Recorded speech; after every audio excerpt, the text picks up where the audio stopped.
Kaip taip galima? Vakar paleidau dokumentą spausdinti, dabar jis ką iš čia kepa? Apie pelargonijas. Kas spausdina apie pelargonijas? Tai klasika čia. Printeris turi atminti, žinok, geresnį negu žmonės. Kokią atmintį? Aš neprisimenu, ką aš vakar valgiau. Jisai prisimena, čia daiktas. Žinok, printeris neturi emocijų.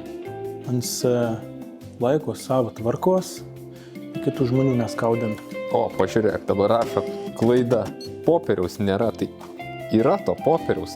Kas netinka? Printeris nesaka, ką popieriaus nie, on saka, kad jis nenori su tuo popierium dirbti. Gal tau čia A4 namčia, kur žaidamis bilipos? Printerio naudojimas galimas tik su printerio leidimu. Prašau su juo kalbėti mandagiai. Prašau, ponas printeri, atspausdink man šį dokumentą.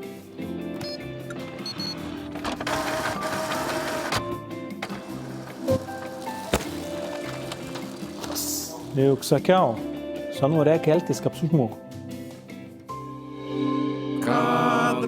Apie pelargonijas. Kas spausdina apie pelargonijas?